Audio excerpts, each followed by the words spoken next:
മനുഷ്യന് കേൾക്കാൻ കഴിയുന്ന ഏറ്റവും ചെറിയ ശബ്ദമാണ് 0 ഡെസിബൽ എന്ന് പറയുന്നത്. ഈ ഡെസിബൽ എന്ന് പറയുന്നത് ഒരു ലോഗരിഥമിക് കാൽക്കുലേഷൻ ആണ്.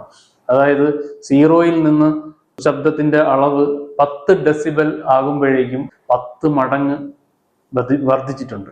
ഈ 10 ഡെസിബൽ 20 ഡെസിബൽ ആകുമ്പോഴേക്കും അത് 20 മടങ്ങല്ല വർദ്ധിക്കുന്നത്, അതിന് 100 മടങ്ങായിട്ടാണ് വർദ്ധിക്കുന്നത്. ശബ്ദത്തിന്റെ തീവ്രത 100 മടങ്ങ് വർദ്ധിച്ചിട്ടുണ്ട്. അപ്പൊ തന്നെ നമ്മൾ ഊഹിക്കണം, സാധാരണ മനുഷ്യർ സംസാരിക്കുന്ന ഒരു ശബ്ദം എന്ന് പറയുന്നത് 60 ഡെസിബൽ ഒക്കെയാണ്.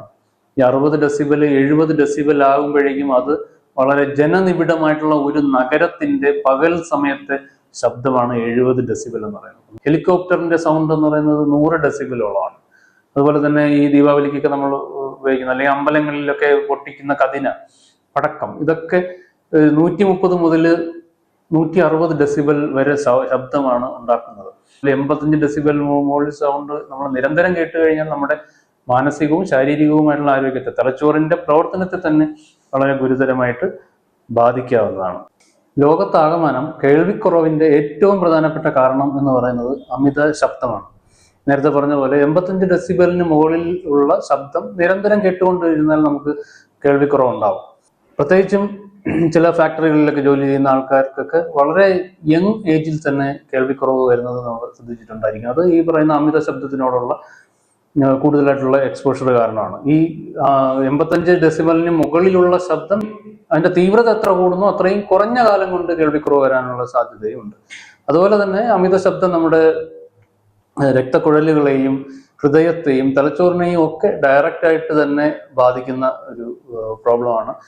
രക്തക്കുഴലുകൾക്ക് പ്രശ്നങ്ങൾ വരും, ഹൃദ്രോഗം, തലച്ചോറിലാണെങ്കിൽ സ്ട്രോക്ക് പോലുള്ള അവസ്ഥകളൊക്കെ വരാനുള്ള സാധ്യത വളരെ കൂടുതലാണ്. അതുപോലെ തന്നെ രക്തത്തിൽ കോർട്ടിസോളിന്റെയും അഡ്രിനാലിന്റെയും ഒക്കെ അളവ് ഈ പറയുന്ന അമിത ശബ്ദത്തിൽ ഉള്ള അന്തരീക്ഷത്തിൽ കൂടുതൽ കാലം ജീവിക്കുന്ന ആൾക്കാരിൽ വളരെ കൂടുതലായിരിക്കും. അവരിൽ പിരിമുറുക്കം, ഉത്കണ്ഠ, മാനസിക വിഭ്രാന്തികൾ പോലുള്ള പ്രശ്നങ്ങൾ.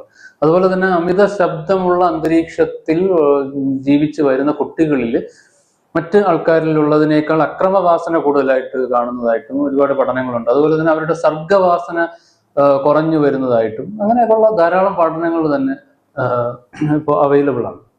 അപ്പൊ അതുകൊണ്ട് തന്നെ അമിത ശബ്ദം എന്ന് അതിന്റെ ദോഷവശങ്ങൾ നമ്മൾ തീർച്ചയായിട്ടും മനസ്സിലാക്കിയിരിക്കുക. ശബ്ദ മലിനീകരണം എന്ന് പറയുന്നത് ഒരു മനുഷ്യനിർമ്മിതമായിട്ടുള്ള ഒരു മലിനീകരണമാണ്. അമിത ശബ്ദം എന്ന് പറയുന്നത് ഒരു മാലിന്യം തന്നെയാണ്.